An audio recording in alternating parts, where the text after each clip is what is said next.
The question is that Maharishi has said many times in these conferences and in his books that the nature of life is bliss. However, last week, Maharishi made a surprising comment. He said that the two fundamental values of consciousness, silence and dynamism, that fear played a central role in their interaction. Would Maharishi please comment on this apparent contradiction? What role does fear play in creation, and how does it relate to the idea that the nature of life is bliss? It's a very beautiful question. The answer is more beautiful than the question. The answer is that the total natural law has to be lively in every grain of creation, in every particle of creation. Total natural law. And when we say total natural law, means all the knowledge. And when we say all the knowledge, then knowledge of silence, different degrees of silence, and knowledge of dynamism, different degrees of dynamism. So all the different degrees of dynamism, all the different degrees of silence, both have to be lively in every grain of creation. Now, this reality within the nature of every grain of creation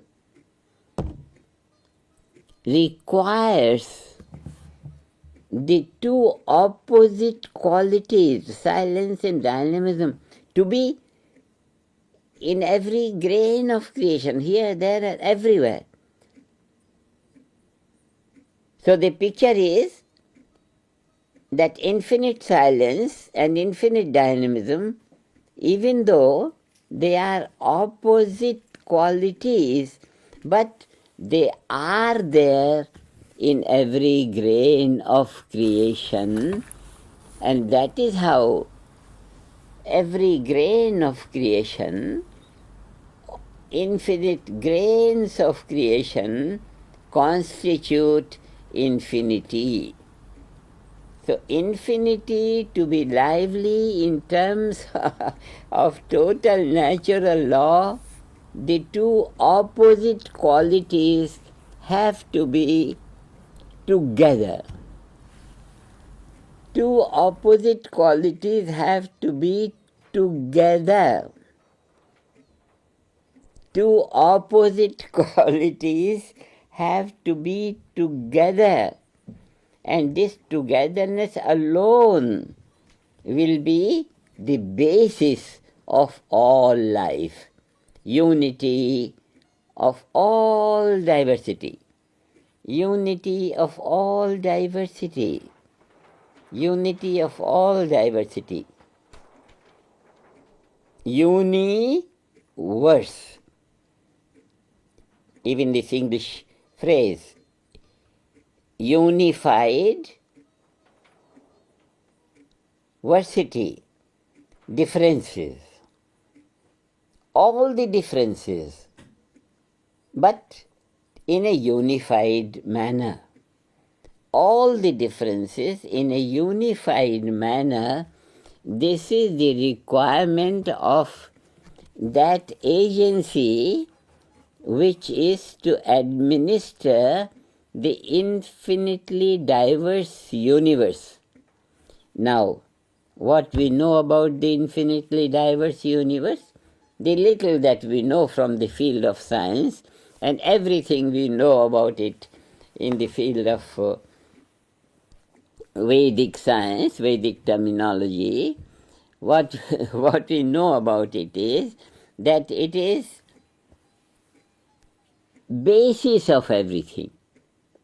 It's the basis of everything. This infinite diversity infinite unity, infinite silence, infinite dynamism. They are all together.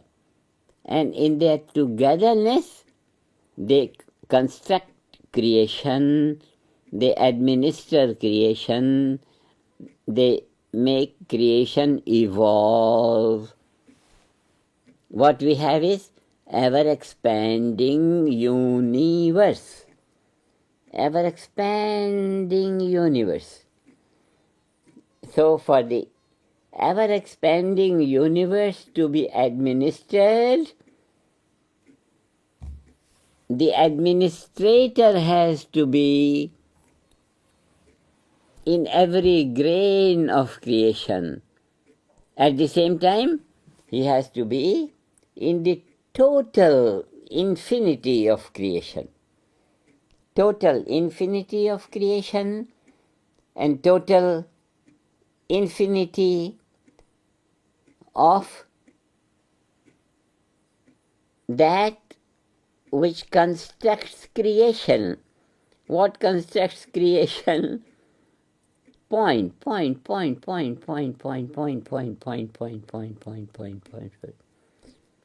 So this is the situation about the reality of intelligence, which is not only at the basis, but even on the surface, all levels of creation, intelligence, all levels of creation, consciousness.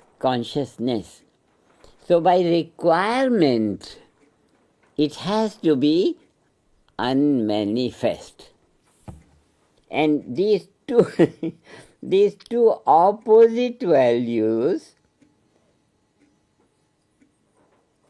naturally come together, making everyone hide the other. Silence hides dynamism, dynamism hides silence. In the Vedic language, it is called chandas. Chandas is a quality of hiding. Silence, when comes together with dynamism, then silence hides dynamism, dynamism hides silence.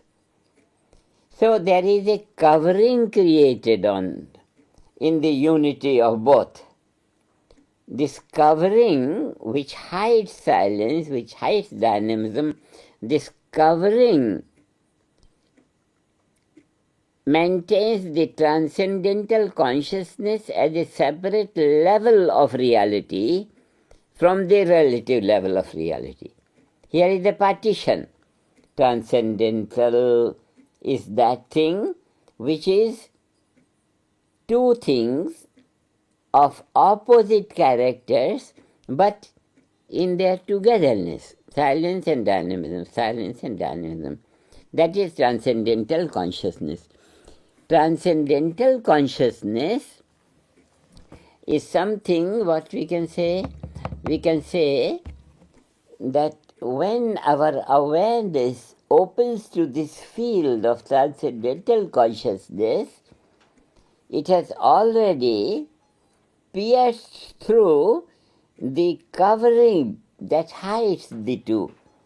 And when it pierces through the covering that hides silence and dynamism in a unified state, then it functions, the example will be like a lamp at the door.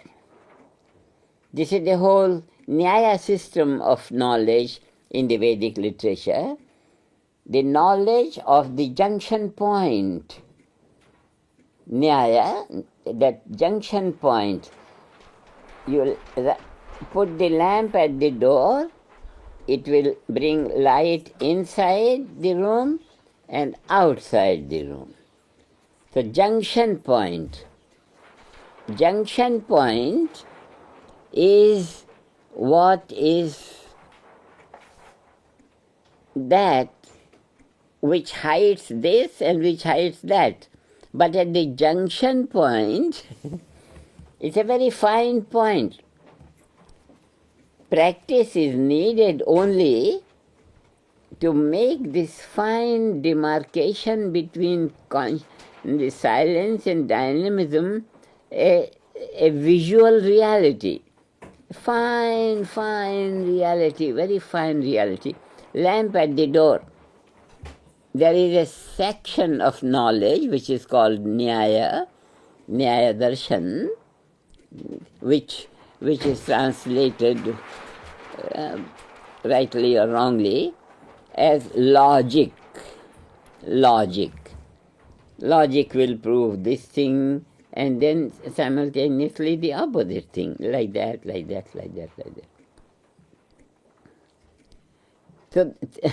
So that junction point of hiding silence and dynamism both, that is chandas. Hiding chandas. When we look into the nature of Atma, then this becomes so clear, very clear. Experience makes it very clear, and understanding in terms of the Vedic literature, it makes it so very